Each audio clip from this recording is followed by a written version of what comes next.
साल 2019 और 3 तारीख, पहली तारीख 14 फरवरी, दूसरी तारीख 15 फरवरी और फिर आखिरी तारीख 26 फरवरी है।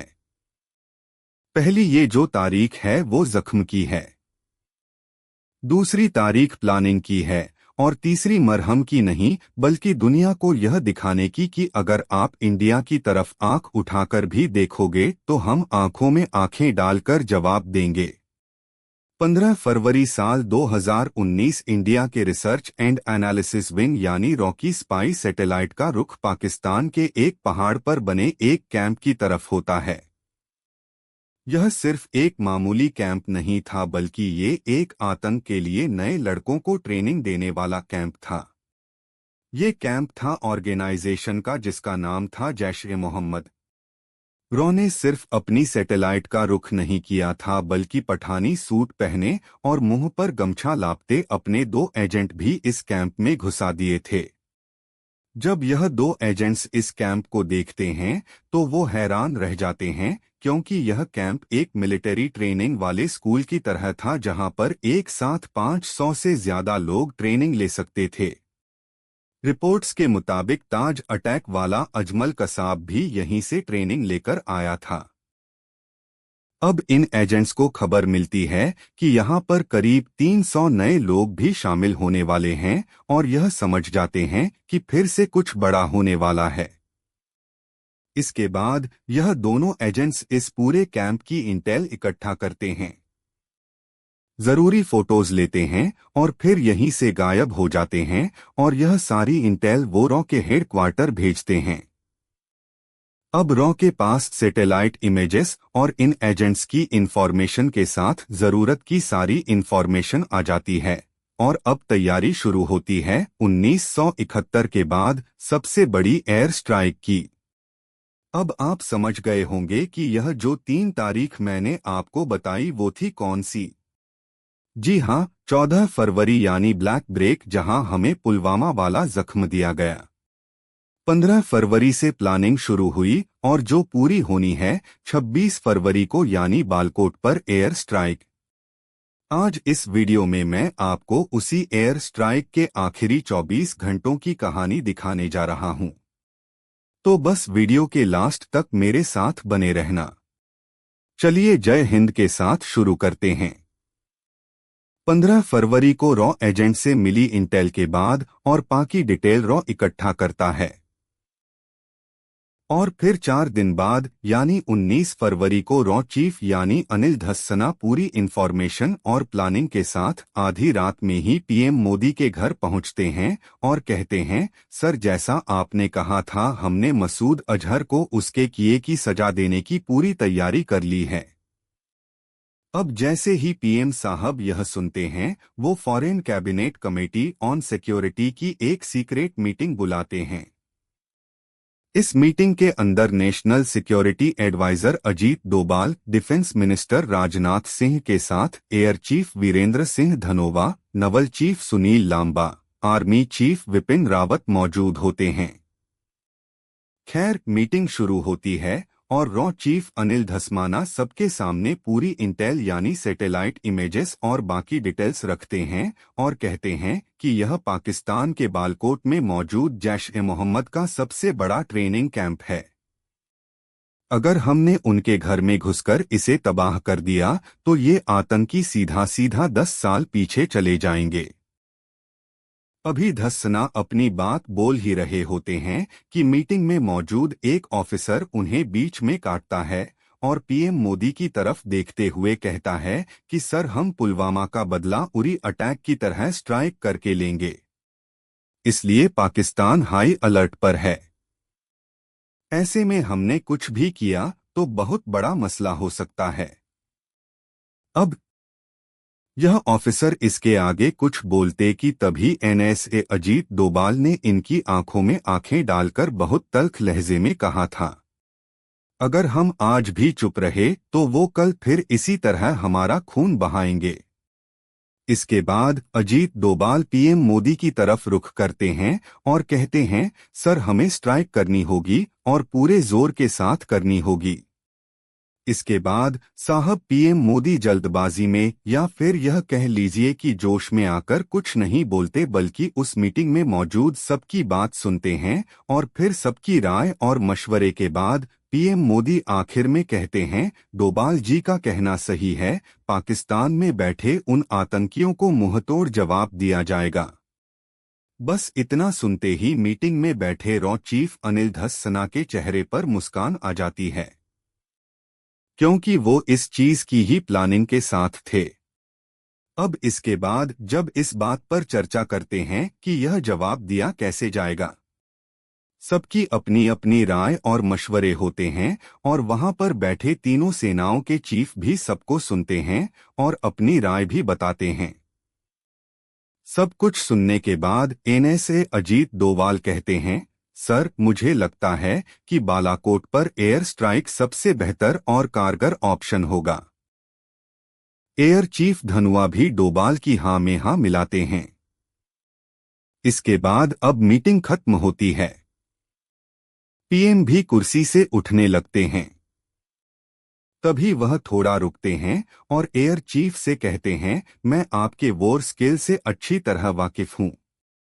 यह मिशन मुश्किल रहने वाला है, लेकिन आपको 140 करोड़ हिंदुस्तानियों का बदला लेना होगा।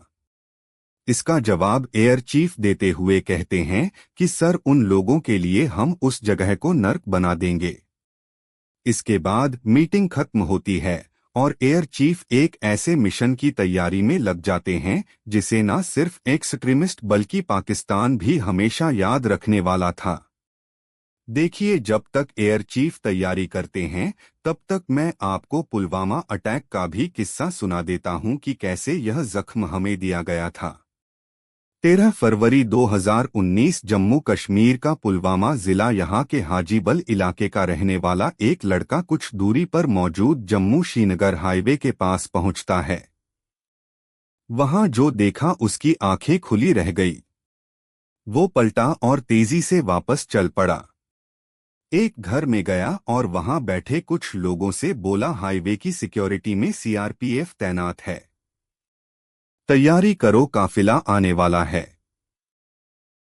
20 साल के इस लड़के का नाम था शाकिर बशीर। अगले दिन 14 फरवरी की दोपहर में 3 बजे शाकिर अपने घर से एक नीली कार में निकलता है। ड्राइवर के पास वाली सीट पर एक और लड़का बैठा था। नाम था आदिल अहमद डार। कार ने झेलम नदी के एक छोटे से पुल को पार किया। आदिल लगातार कुरान की आयतें पढ़ रहा था। 3:10 पर कार एक ऐसी जगह पर पहुंची जहां से जम्मू श्रीनगर हाईवे दिखने लगा था। शाकिर ने गाड़ी रोकी और दोनों उतरकर आमने सामने खड़े हो गए। सर्दी का मौसम था, लेकिन आदिल डार के चेहरे पर पसीने की बूंदें दिख रही थी। उसने अपनी कलाई से अपनी घड़ी उतारी और शाकिर बशीर को देते हुए बोला, यह तुम्हें हमेशा मेरी याद दिलाएगी।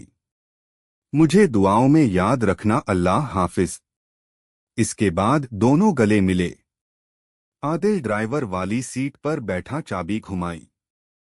जैकेट उठाकर चेक किया कि पिस्तौल अपनी जगह पर है या नहीं। इसके बाद उसने शाकिर को वहीं छोड़कर श्रीनगर हाईवे पर गाड़ी दौड़ा दी। उसी दिन कुछ घंटे पहले सुबह सुबह जम्मू से सीआरपीएफ के जवानों का काफिला श्रीनगर के लिए निकला। यह जवान काफी वक्त से श्रीनगर जाने को थे, लेकिन बर्फबारी के चलते हाईवे बर्फ से ढक चुका था। जब बर्फ हटी तो इन सभी एक साथ श्रीनगर रवाना किया गया। उस दिन सीआरपीएफ का काफिला बाकी दिनों के मुकाबले काफी बड़ा था। बसों, ट्रकों और बख्तरबंद वाहनों को मिलाकर कुल 78 व्हीकल थे, जिसमें कुल सैनिक थे 2547। वैसे आतंकी खतरे को देखते हुए बख्तरबंद वाहनों से ही जवानों को कश्मीर से ले जाया जाता था, लेकिन उस दिन दरअसल नंबर बड़ा था, इसलिए बसें और चीजें भी काफिले में शामिल की गई थी। एक बस में सीआरपीएफ के कांस्टेबल एच गुरु को अपनी पत्नी कलावती की याद आ रही थी। शादी को महज 6 महीने ही हुए थे। बस में बैठे बैठे गुरु ने मोबाइल निकाला और अपनी पत्नी को फोन लगाया, लेकिन फोन उठा नहीं। गुरु की बस काफिले में 5वें नंबर पर थी और इसी बस में 32 साल के हेड कांस्टेबल सुखजिंदर सिंह भी थे। सुखजिंदर सिंह ने बस में बैठे बैठे एक वीडियो बनाया और अपनी पत्नी सरपजीत कौर को भेज दिया। सुखजिंदर साल भर पहले ही एक बेटे के पिता बने थे। कुछ दिन पहले ही पंजाब के तुरंत तारण में अपने बेटे से मिलकर आए थे। उसके साथ लोहड़ी सेलिब्रेट की थी। उन्होंने सुबह ही जम्मू से श्रीनगर के लिए निकलते समय अपने बड़े भाई से फोन पर बात की थी और कहा था शाम को फिर से कॉल करूंगा। बस इसी बस में ही उत्तर प्रदेश के रहने वाले कांस्टेबल प्रदीप कुमार थे। पत्नी से फोन पर बात कर रहे थे। एक हफ्ते पहले ही वह घर से वापस लौटे थे। जम्मू से कश्मीर के लिए जाते वक्त घाटी की शुरुआत कांजीगुड़ा इलाके से होती है। कांजीगुंडा के बाद से खतरे को देखते हुए सीआरपीएफ की रोड ओपनिंग पार्टी हाईवे पर मौजूद रहती है। उस दिन भी मौजूद थी। यह पार्टी इस बात की जांच करती है साहब कि सैनिकों के वाहनों पर हमले के लिए सड़क पर कहीं बम तो नहीं लगाया गया। यह पार्टी काफिले का रास्ता साफ करती चलती है। काजीगुंडा पर कुछ देर को सीआरपीएफ का काफिला रुका तो 5वें नंबर की बस में ही बैठे तेलंगाना के हवलदार वासुदेव नीचे उतरे। अचानक काफिला चल दिया। उनकी बस आगे निकल गई। वह बैठ नहीं पाए। वासुदेव को पीछे आ रही काफिले की दूसरी बस में बैठना पड़ा। दोपहर 3 बजे वाहनों का काफिला जम्मू श्रीनगर हाईवे पर पुलवामा जिले से गुजर रहा था। श्रीनगर यहां से करीब आधे घंटे के रास्ते पर ही था। तभी अचानक काफिले के कुछ सिपाहियों ने देखा कि एक नीले रंग की गाड़ी तेजी से काफिले की बसों को ओवरटेक करते हुए आगे बढ़ रही है। यह वही कार थी जिसे कुछ मिनट पहले आदिल अहमद उड़ार लेकर निकला था। कार अचानक से सीआरपीएफ के काफिले की 2 बसों के बीच आ गई। सीआरपीएफ के रोड ओपनिंग पार्टी के sub inspector Mohan Lal highway पर तैनात थे। उन्हें समझते देर ना लगी कि कुछ तो गड़बड़ है। राइफल उठाई, लोड करते करते कार की ओर दौड़ पड़े। कुछ कर पाते तब तक कार का पिछला हिस्सा काफिले के 5वें नंबर की बस से टकरा चुका था। टकराते ही आदिल डार ने अपने कांपते हुए हाथों से स्टीयरिंग के नीचे एक लाल स्विच को दबा दिया। स्विच दबाते ही कार के पीछे रखा 200 किलो विस्फोटक फट गया। 5वें नंबर की बस के परखच्चे उड़ गए। कांस्टेबल गुरु सुखजिंदर प्रदीप सहित 39 सिपाही अपनी जान गंवा चुके थे। रोड ओपनिंग पार्टी के मोहन लाल भी देश के लिए अपने प्राण न्योछावर कर चुके थे। सीआरपीएफ के काफिले की 5वें नंबर की इस बस में जम्मू से चढ़ा केवल एक शख्स ही ऐसा था जिसे कुछ नहीं हुआ था। वो था हवलदार वासुदेव। रास्ते में उतरने के चलते जिनकी बस छूट गई थी। और इस तरह से इस हमले में अपने हमने 40 जवानों को खो दिया था। प्यार का दिन कहे जाने वाले इस 14 फरवरी को पूरे देश में मातम था। और अब हर कोई सिर्फ एक चीज चाहता था, वो था बदला। इस बदले की तैयारी अब एयर चीफ कर रहे थे। अब इसके बाद 20 फरवरी को एयर चीफ अपना प्लान लेकर पीएम के पास जाते हैं और पीएम से ग्रीन सिग्नल मिलते ही वह प्लान के एग्जीक्यूशन पर काम करने लगते हैं। अब देखिए, प्लान में यह मिशन जितना मुश्किल लग रहा था साहब, हकीकत में उससे कहीं ज्यादा मुश्किल यह होने वाला था। क्योंकि उरी अटैक झेल चुका पाकिस्तान यह जानता था जैश-ए-मोहम्मद का सबसे बड़ा कैंप जलकर राख होकर खाक में मिल जाता है और इंडिया को दुनिया के नक्शे से मिटा देने वाला मसूद अजहर सिर्फ अपने हाथ मिलता रह जाता है। अब एयरफोर्स ने जो 5 बम यहां पर गिराए थे, उनकी खासियत यह थी कि वह पहले तो बिल्डिंग के अंदर गिरते हैं और फिर उसके बाद फटते हैं। माने इसमें सारा नुकसान सिर्फ और सिर्फ आतंकियों का ही हुआ था। इंडिया ने अपने जवानों का बदला भी लिया और एक भी मासूम की जान नहीं गई।